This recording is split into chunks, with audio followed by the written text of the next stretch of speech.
Hello and welcome back with another video of your own channel called Commerce League. Guys, कल की video देख ली क्या? सबसे पहले मुझे ये बताओ, देख ली? नहीं देखी? तो जो ने ना देखी डिस्क्रिप्शन बॉक्स में लिंक है, सबसे पहले वो देखो कि कल का प्लान क्या बताया था। पूरा प्लान टुकड़ों में नहीं, पूरे इंस्टॉलमेंट में सब कुछ समझा दिया था कि आपको पहले क्या चीज, फिर क्या चीज, फिर क्या चीज करनी है, सो दैट आपके लिए चैप्टर्स, क्वेश्चन पेपर की प्रैक्टिस, सैंपल पेपर और साथ ही साथ में कुछ एमसीक्यूज की प्रिपरेशन, उसकी सारी मैंने स्ट्रेटजी ऑलरेडी बताई हुई है वीडियो के अंदर, जाके देख लेना। बोलो हाँ, ठीक है। सो आज क्या करना है, बिजनेस एनवायरनमेंट जो हमने प्लान बनाया था उस प्लान के अनुसार बिजनेस एनवायरनमेंट की रिवीजन आज हम लेकर आए हैं। वन शॉट में कुछ ही समय में खत्म हो जाएगी, चाहिए तो स्पीड को थोड़ा बढ़ा के भी आप देख सकते हो। आज की क्लास शुरू करने से पहले चलो शुरू करते हैं। बोल सच्चे दरबार की जय, माता सिद्धिदात्री की जय, माता ब्रह्मचारिणी की जय। चलो शुरू करते हैं।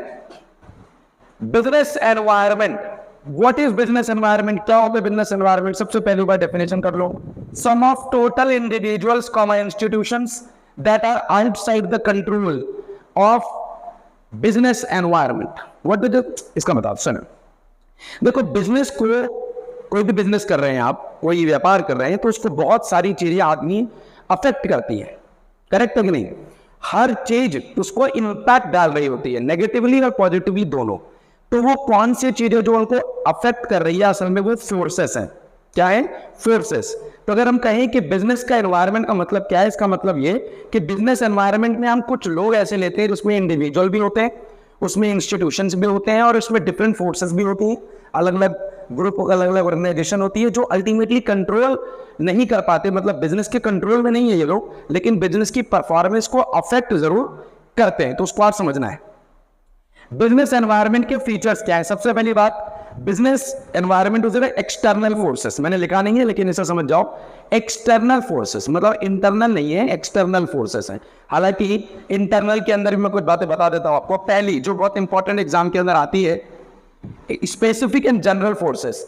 स्पेसिफिक फोर्स का मतलब यह है कि जब, जैसे मान लो मैं इन्वेस्टर की बात करूं, मैं कॉम्पिटिटर्स की बात करूं, मैं कस्टमर्स की बात करूं, ये लोग कौन है? ये स्पेसिफिक लोग हैं। ये बिजनेस एनवायरनमेंट के वो लोग हैं जो डायरेक्टली आपको, आपके बिजनेस को अफेक्ट कर सकते हैं, इंपैक्ट डाल सकते हैं।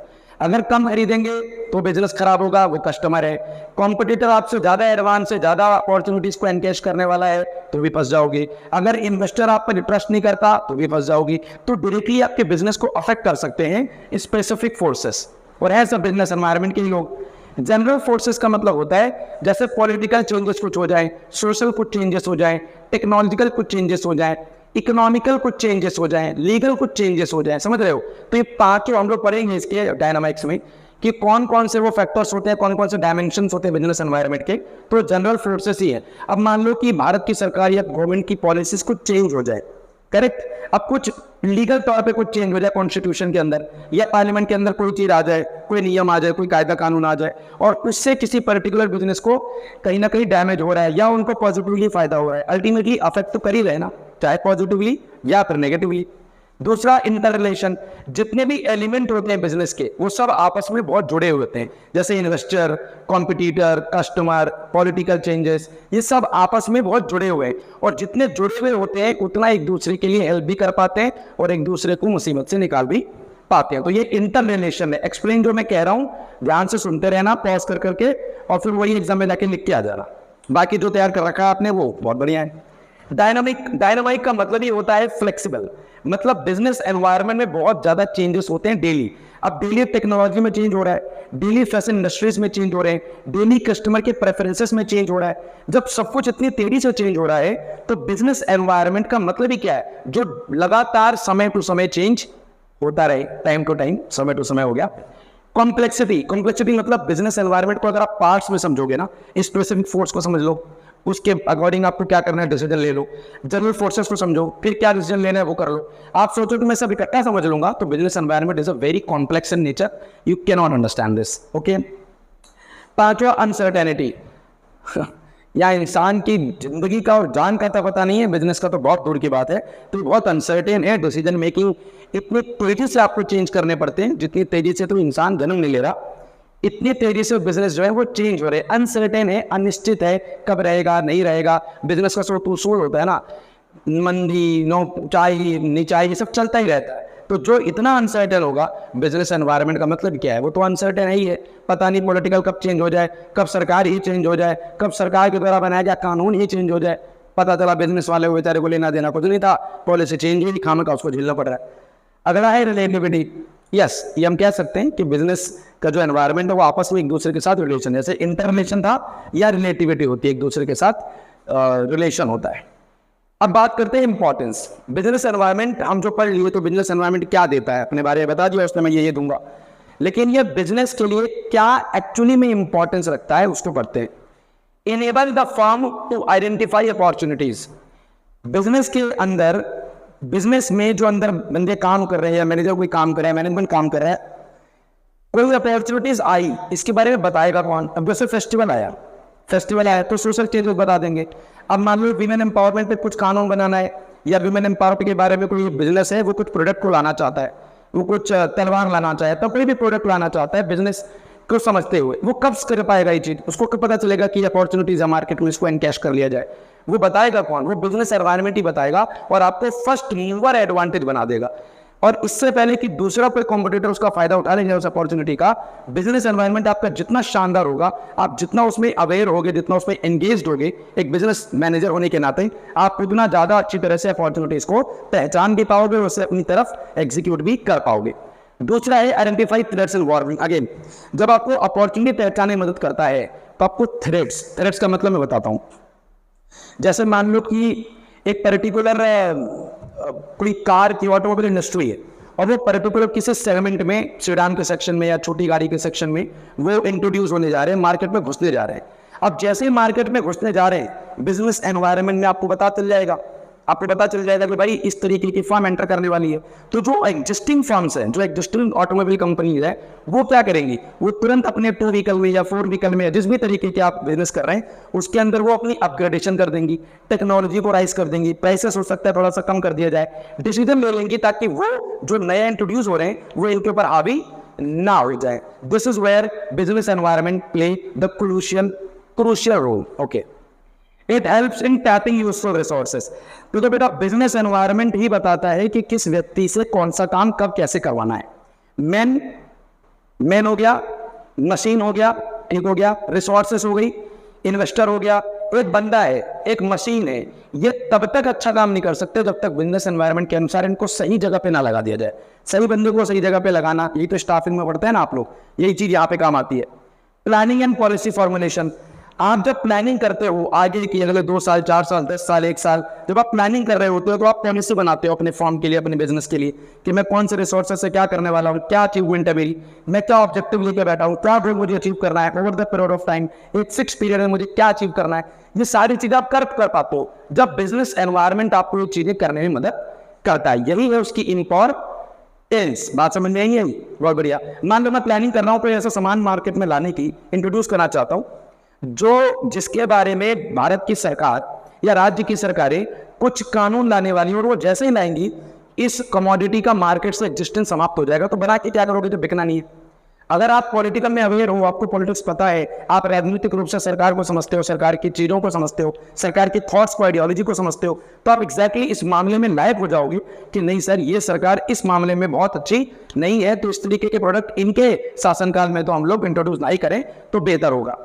आई होप आपको समझ में आ रहा है। तो वीडियो को लाइक जरूर करो, अभी के अभी करो, वीडियो को शेयर करो, कमेंट करो इस पर, और पढ़ते रहो। बस मैं अपना काम कर रहा हूँ, अपना काम करिए। चलिए next, help to improve performance.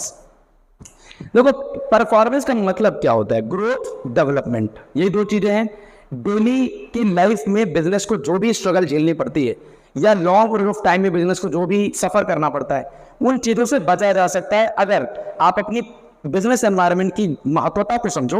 और बिजनेस एनवायरनमेंट आपकी परफॉर्मेंस को बढ़ा देगा। कहाँ आप 10 घंटे में जो काम करने वाले थे, business environment, technology, legal, social, political, culture, और साथ ही साथ इन्वेस्टर, कॉम्पिटिटर, इनको जितना आप समझ पाओगे, इनकी जितनी साइकोलॉजी को आप समझ पाओगे, उतना ज्यादा बेहतर इंप्रूव करोगे और उतना बेहतर परफॉर्मेंस आपकी हो जाएगी। छठा कहता है कॉपिंग विद रैपिड चेंजेस। क्योंकि बिजनेस एनवायरनमेंट डायनामिक है, तो ये बहुत तेजी से चेंज हो रहा है, और बिजनेस को अगर सर्वाइव करना है तो उस चेंजेस के साथ साथ अपने अंदर भी चेंजेस लाने पड़ेंगे, उस चेंजेस को अडेप्ट करना पड़ेगा, नहीं तो सर सर्वाइवल ही मुश्किल हो जाएगा। तो आई होप ये यहाँ तक खत्म हो गया हो। गाइस, बिजनेस एनवायरनमेंट के जो डायमेंशंस हैं, डायमेंशन मतलब जैसे अभी हमने कुछ देर पहले बात की स्पेसिफिक फोर्स और दो जनरल फोर्स। जनरल फोर्स की यहाँ पे डिटेल लिखी हुई है 5, मतलब ये 5 फैक्टर्स बिजनेस एनवायरनमेंट के वो जनरल फोर्स हैं जो बिजनेस को इंपैक्ट करते हैं, उसको अफेक्ट करते हैं, उसकी परफॉर्मेंस को कहीं ना कहीं वो असर डालते हैं, प्रभाव डालते हैं। करेक्ट है। सबसे पहला फैक्टर पढ़ो इकोनॉमिक एनवायरनमेंट। इकोनॉमिक एनवायरनमेंट को मतलब समझो इकोनॉमिक फैक्टर्स। अभी इकोनॉमिक फैक्टर्स किस तरह बिजनेस को अफेक्ट करते हैं वो समझो। एक्सप्लेन क्या करोगे? Economic factors affect business enterprises in various ways. Example, मान लो इन्फ्लेशन महंगाई, इंटरेस्ट या डिस्पोजेबल इनकम जो भी लेबर काम कर रही है, इन तीनों में जब चेंजेस आएंगे तो क्या बिजनेस को अफेक्ट नहीं करेंगे? क्या महंगाई अगर बढ़ेगी तो क्या उनके सेल्स कम नहीं हो जाएंगे बिजनेस एंटरप्राइजेस के? होंगे तो नहीं। इंटरेस्ट अगर कमर्शियल रेट का बढ़ जाए बैंक का तो लोग क्या सामान खरीद के उनके पास क्या लोन लेके क्या सामान लेने आएंगे? एक्सक्यूज मी, क्या ये बता दो कि क्या वो कोई बिजनेस खुद जाकर लोन लेने जाएगा अगर इंटरेस्ट रेट बढ़ा दे वो लोग जो कमर्शियल बैंक है? कुल मिला जुला के आप ये समझ में आ रहा है कि ये फैक्टर्स हैं जो बिजनेस को इकोनॉमिकली अफेक्ट कर सकते हैं। ये है इकोनॉमिक एनवायरनमेंट। अगला है पॉलिटिकल। सर पॉलिटिकल सबसे बड़ी दिक्कत है। पॉलिटिकल स्टेबिलिटी बिजनेस के लिए फेवरेबल कंडीशन मानी जाती है। अगर बिजनेस को चलना है, सर्वाइव करना है, एक्सपेंड करना है तो बहुत जरूरी है कि उस राज्य की, उस देश की, उस कम्युनिटी में, उस ग्रुप में या उस क्षेत्र में वहां की पॉलिटिकल स्टेबिलिटी फिक्स हो। एग्जाम्पल स्वरूप कैसे? जैसे बैंगलोर को आप जानते हैं आईटी इंडस्ट्री का हब है और उसको तो हम सिलिकॉन वैली भी कहते हैं, इंडिया की सिलिकॉन वैली। क्यों कहते हैं? क्योंकि वहां की जो सरकार है कर्नाटका की, ये मैं इसी पर्टिकुलर गवर्नमेंट की बात ही नहीं कर रहा, over the period of time जो कर्नाटक के अंदर जो की राजधानी है बेंगलुरु, उसके अंदर जब भी कोई भी सरकार आई है तो बड़ी फेवरेबल रही है, स्टेबल रही है इस मामले में कि आईटी इंडस्ट्री को बहुत सपोर्ट करते हैं वो लोग। इसीलिए तो बेंगलुरु की आईटी इंडस्ट्री दुनिया को खा जाती है। इतना टैलेंट भारत के अंदर कहां से निकलता है? इसी की वजह से दुनिया भर के देश पहचानते हैं भारत का टैलेंट और किसी को जाने न जाने पर बेंगलुरु की आईटी इंडस्ट्री को तो जानते ही है। एक और चीज, अगर कोई भी बिजनेस बहुत फल फूल रहा है ना, उसके अंदर एक चीज पीछे कॉमन चीज देखोगे कि पॉलिटिकल स्टेबिलिटी, मतलब सरकार की सोच कैसी है, सरकार की आइडियोलॉजी कैसी है, सरकार बिजनेस को किस तरह देख रही है। जैसे करंट गवर्नमेंट देख लो बीजेपी की, ये ज्यादातर जो है बिजनेस को बढ़ाने में इनकी हमेशा कोशिश रहती है, एफर्ट रहता है और इसी नाते बिजनेस का एक माहौल बना हुआ है, मेक इन इंडिया का माहौल बना हुआ है, स्किल इंडिया मिशन का माहौल बना हुआ है। माहौल आती कहां से? पॉलिटिकल अप्रोच कैसी है उस पर बहुत कुछ निर्भर करता है। पाकिस्तान का नाम जानते हो? पाकिस्तान अभी जानते हो, कुछ समय बाद पाकिस्तान नहीं रहेगा क्योंकि जन्म हुआ था 14 अगस्त को, मरेगा भी पक्का। लेकिन पाकिस्तान की एक बहुत खासियत है, पाकिस्तान एक भिखारी मुल्क है, भीख मांगता है, देश सुबह लपड़ खाता है, शाम को लपड़ खाता है। वो खाता क्यों है? क्योंकि वो और कुछ नहीं खा सकता ना, वहां के लोगों को कुछ मिलता नहीं है, वहां के लोगों को मिलता है लपड़, क्योंकि आता तो भीख में मिल नहीं रही। तो इस पूरे परसेप्शन में आप देखो वहां कोई इन्वेस्टमेंट करने क्यों नहीं जाता दुनिया के देशों में? पाकिस्तान में कौन से कांटे लग रहे, क्यों नहीं जाते उधर? क्योंकि वहां की पॉलिटिकल स्टेबिलिटी नहीं है। आज तक जब से वो बने ससुर, तब से कोई ऐसा राष्ट्रपति नहीं रहा, उनका प्रधानमंत्री, जिन्होंने 5 साल का कार्यकाल पूरा किया हो। हमेशा बर्बाद रहते हैं लोग, इसीलिए कोई इन्वेस्टमेंट लेके जाता नहीं, क्योंकि आदमी को डर रहता है बिजनेस को, या भाई मान लेके जाएंगे, पता चला पता नहीं क्या आग वाग लग जाए और भस्म हो जाए, कोई ऐसा पता नहीं है। ठीक है, सो इसकी बात ही ना करो, लेकिन बेस्ट एग्जांपल है समझने के लिए। इसलिए सरकार वही चुनो जो बिजनेस को फेवर करती हो। बिजनेस फेवर मतलब इकोनॉमिक फेवर होगा। टेक्नोलॉजिकल, देखो हर बिजनेस में हर मैनेजर को या जो भी टेक्नोलॉजिकल डिपार्टमेंट का हेड है उसको डेली ये मॉनिटर करना चाहिए कि कौन सी टेक्नोलॉजी मार्केट के अंदर आई है, कौन अपग्रेड हुई है, कौन डिग्रेड हुई है। जब आप ये कर पाओगे तो आप बेहतर पर्सपेक्टिव को जान पाओगे और अच्छी तरह से अपने डिसीजंस को ले पाओगे। टेक्नोलॉजी बढ़ी है, घटी है, किस तरह से अफेक्ट कर सकती है, वो सारी चीजें। लीगल का मतलब है various agencies, court, judiciary's, Bharat की सरकार, कॉन्स्टिट्यूशन, पार्लियामेंट, डिफरेंट कमीशंस, ये जो भी कोई डिसीजन अगर लेते हैं तो डिसीजन के बारे में बिजनेस को पता होना चाहिए। एग्जांपल देता हूं, क्या एडवर्टीजमेंट कर सकते हो दारू बेचने की, शराब की, या मैं इंग्लिश में बोल देता हूं एडवर्टीजमेंट ऑफ अल्कोहल, क्या ये वैलिड है क्या भारत में? इलीगल है ये। अच्छा, आपको पता ही नहीं है, वाह, और आपको पता नहीं और आपने छाप दिया। अरे भैया 1000 करोड़ लगाए से पहले एक बार ये जान लेते हैं कि भैया ये चीज कर भी सकते हैं कि नहीं, और ये लीगल पर्सपेक्टिव है तो आपको पता होना चाहिए, नहीं तो ठीक ठाक हैम्पर हो जाएगा आपका बिजनेस। Last, social. लोग कैसे हैं, लोगों की सोच कैसी है, लोगों की लिटरेसी कैसी है, लोगों का घर कैसा है, लोगों का दिमाग कैसा है, जब तक आपको ये भी पता चलेगा तब तक आपको वो नहीं पता चलेगा उनका एजुकेशन लेवल इतना खराब लेवल का है, तो आप कैसे सोच सकते हो कि बहुत बड़ी कोई चीज उनके सामने इंट्रोड्यूस कर देंगे तो खरीदने आ जाएंगे। अरे नहीं खरीदेंगे भैया, दिमाग ही नहीं चलता उतना।